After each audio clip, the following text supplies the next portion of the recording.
ચલો બાળકો વાર્તા કહું, દોડતા દોડતા આવો સૌ. વિશ્વકોશ આપે છે તમને જ્ઞાનની સાથે ગમ્મત બહુ. ચાલો બાળકો વાર્તા કહું, દોડતા દોડતા આવો સૌ. બાળ કિશોર કેન્દ્રના સ્વપ્ન ધીરુબેન પટેલના સૌ. બાળ કિશોર કેન્દ્રના સ્વપ્ન ધીરુબેન પટેલના સૌ. ચલો બાળકો વાર્તા કહું, દોડતા દોડતા આવો સૌ. વિશ્વકોશ આપે છે તમને જ્ઞાનની સાથે ગમ્મત બહુ. Good morning. આપણી આજની વાર્તાનું નામ છે અંચન મંચન. એક વખત એક સસલું હતું. એ સસલાને બહુ જ અભિમાન. એણે જ્યારે કાચબા સાથે રેસ લગાવી હતી ને, ત્યારે એક વખત તો એનું અભિમાન ઓગળી ગયું હતું, કારણ કે એણે આરામ કર્યો રસ્તામાં અને સસલું ધીમે ધીમે ધીમે ધીમે પહોંચીને પહેલો નંબર આવી ગયો, રેસ જીતી ગયું. સસલાએ કહ્યું કે કંઈ નહીં, આ વખતે હું એવું નહીં થવા દઉં. આ વખતે તો હું દોડી અને ત્યાં પહેલો થઈ જઈશ અને પછી પગ પર પગ ચડાવીને આરામ કરીશ અને કાચબાને કહીશ કે જો હું પહેલો આવી ગયો. કાચબાએ વિચાર્યું કે કંઈ પણ હોય, પણ સસલો ફાસ્ટ દોડે છે તો દોડે છે, એના માટે તો એને એપ્રિશિએટ કરીએ જ છે, પણ એનું અભિમાન તો તોડવું જ પડે. અભિમાન કરે તો ના જ ચાલે. કાચબાએ કહ્યું કે એનું અભિમાન તો હું તોડીશ. હવે બંને ફરીથી રેસ લગાવી. સસલો અને કાચબો જેવી વિસલ વાગીને બંને જણા દોડ્યા. સસલું તો સડસડ સડસડ પેલા હવાના ઝોકાની જેમ દોડી નીકળી ગયું આગળ, અને એણે પાછળ વળીને જોયું બી ખરું તો કાચબો ધીમે ધીમે ધીમે ધીમે આવતો હતો. સસલું સ્પીડમાં ત્યાં પહોંચ્યું જ્યાં પહોંચવાનું હતું.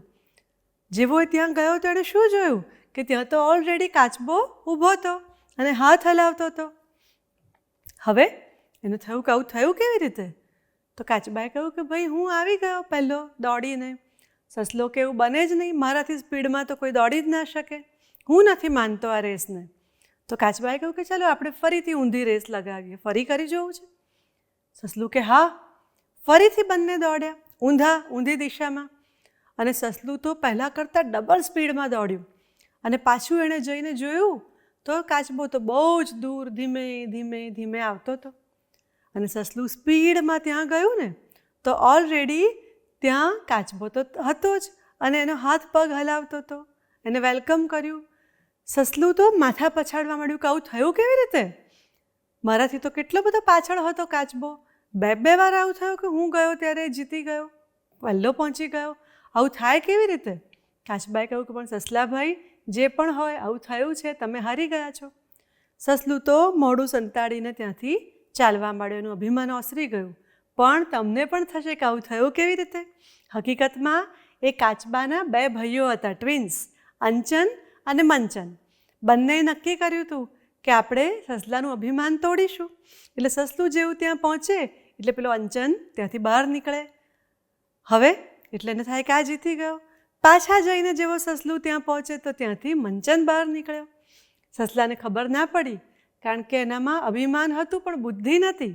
એટલે બંને કાચબાઓએ એમની બુદ્ધિથી સસલાનું અભિમાન તોડ્યું. એ હતા અંચન મંચન.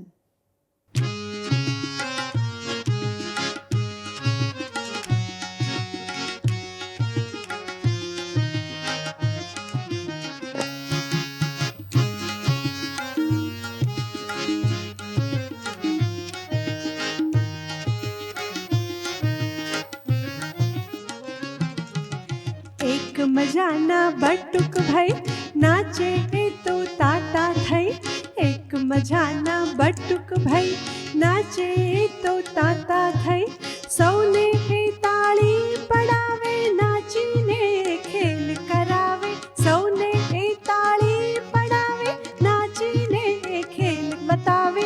એક મજાના બટુક ભાઈ નાચે એ તો તાતા થઈ. એક મજાના બટુક ભાઈ નાચે તો તાતા થઈ.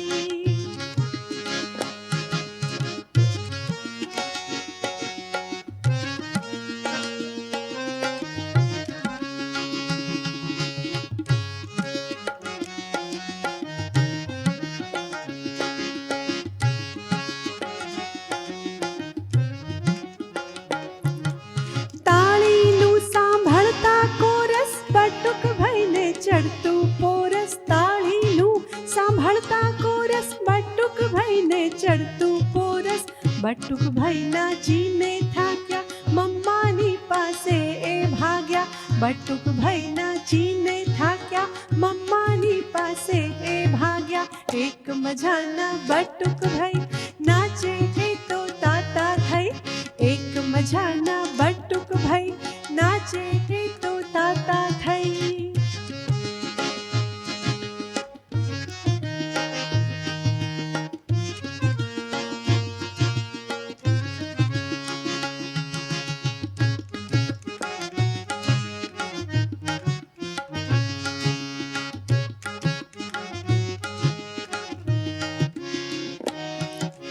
બટુક ભાઈ છે સાવજ નાના ઊંઘી ગયા એ છાના માના બટુક ભાઈ છે સાવજ નાના ઊંઘી ગયા એ છાના માના એક મજાના બટુક ભાઈ નાચે એ તો તાતા થઈ એક મજાના બટુક ભાઈ નાચે એ તો તાતા થઈ એક મજાના બટુક ભાઈ નાચે એ